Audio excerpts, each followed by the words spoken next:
professeur Edip, donc anesthésiste réanimateur ici à Marrakech. Donc, professeur Edip, vous parlez souvent de l'arrêt cardiaque. Donc, et surtout l'importance d'avoir des défibrillateurs des structures publiques. Oui. En fait, c'est un combat depuis plusieurs années. Je ne sais pas pourquoi il n'y a pas encore une prise de conscience sur la problématique de l'arrêt cardiaque. Les morts subites, c'est un problème qui est on a des jeunes qui j'ai pris connaissance d'au moins 6 personnes qui ont fait des arrêts cardiaques au matin. Soit le train, soit un jeune copain dernièrement, quand il faisait une petite course de l'entraînement, il a fait un arrêt cardiaque et il est mort. Juste là, juste à côté. Cette problématique fait que c'est quelque chose de fréquent qui touche tous les âges. Toute personne est susceptible de faire un petit trouble du rythme. Voilà. Les gens, ils peuvent récupérer ad intégram et revenir la société ou revenir leur famille si des mesures simples sont faites, notamment par les gens qui sont à proximité. Quand on a un arrêt cardiaque, un arrêt circulatoire, les cellules cérébrales sont récupérées. C'est une question de temps. Il a besoin de massage cardiaque immédiatement, c'est plus de 90% de chances de survie. Si on associe de la défibrillation, parce que 90% des cœurs qui s'arrêtent, c'est de la fibrillation ventriculaire. La défibrillation, elle est efficace et elle est faite en moins de 4 minutes. Ça veut dire que si quelqu'un fait maintenant, ici devant nous, un arrêt cardiaque, on commence le massage cardiaque tout de suite, et un défibrillateur est disponible en moins de 2 minutes, on va avoir plus de 80% de survie. Il est récupéré, il part à l'hôpital, on prend l'hôpital à la journée. C'est condition parce qu'on a sauvé toutes les cellules cérébrales. Maintenant, la problématique, c'est que c'est pas quelque chose de rare.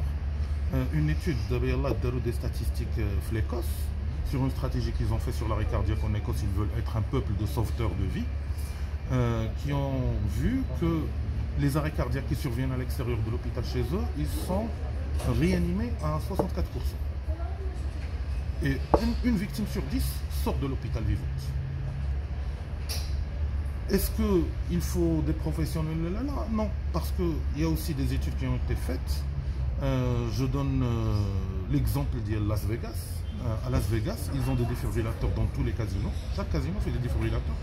Et donc les courtiers qui jouent au poker ou la sécurité du casino, ils sont formés au massage cardiaque externe. Alors sur des centaines d'arrêts cardiaques, quand il y a un arrêt cardiaque ou chez Wahed qui n'a jamais été formé au massage cardiaque externe, et il a ramené le défibrillateur, il l'a utilisé, parce que c'est des machines automatiques qui commencent à parler et te disent sur quoi faire. L'utilisation facile. Facile, très facile, une utilisation très facile. Tetchelo, il commence à parler, mettez les électrodes comme c'est signalé, dégagez-vous, il analyse, il détermine quel est le rythme et il vous demande de choquer. D'accord. Quelqu'un qui n'a jamais vu un arrêt cardiaque, qui n'a jamais été formé, qui ne sait pas quoi faire, et il utilise le défibrillateur, statistique officielle, 25% de survie. Une personne sur 4 est sauvée. Quand les casinos de Las Vegas, avec des noms professionnels, ce n'est pas des infirmiers, ce n'est pas des médecins, c'est des gens de courtiers qui sont formés le massage. Quand il utilise le défibrillateur automatique, 50% de survie. Une victime sur 2 est sauvée.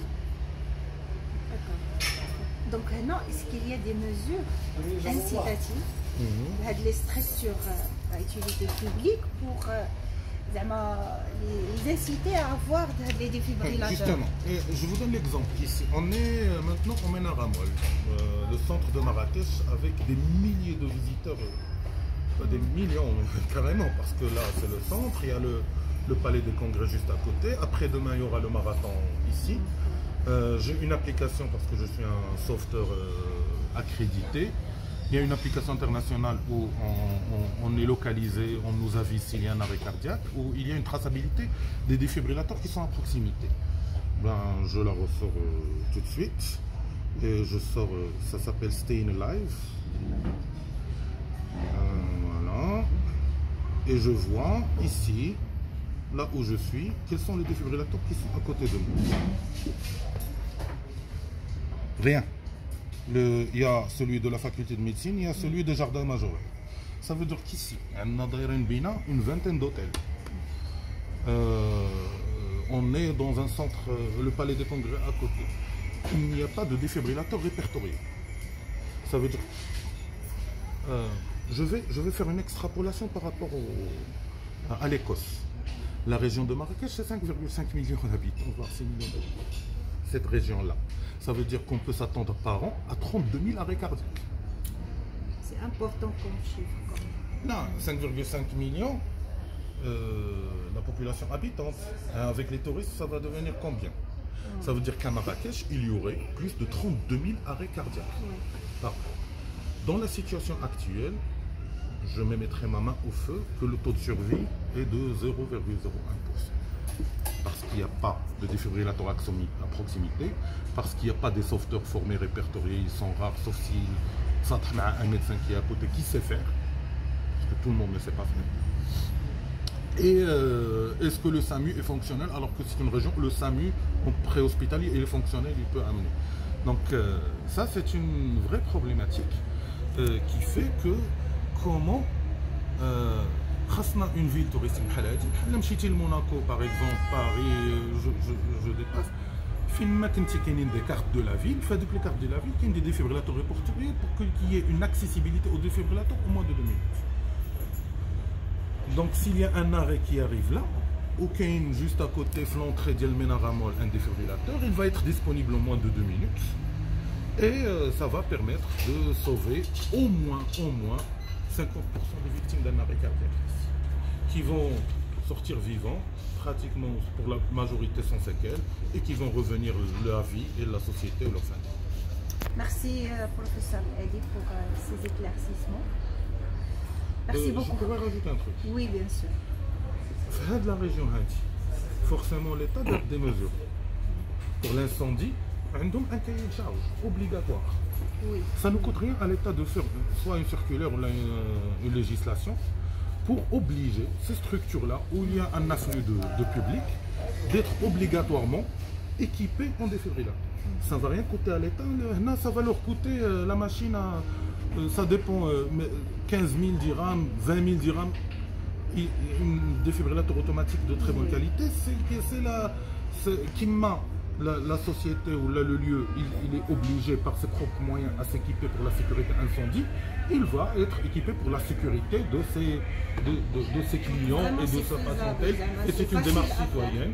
Et puis pour les formateurs, il y a des agents de sécurité, il y a des gens qui travaillent ici, ils peuvent facilement les former au massage cardiaque simple, dans l'attente d'une politique nationale, pour que l'éducation nationale, toute la population soit formée aux gestes qui sauvent.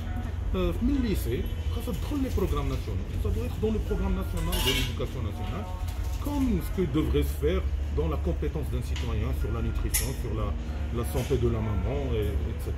D'accord, merci beaucoup.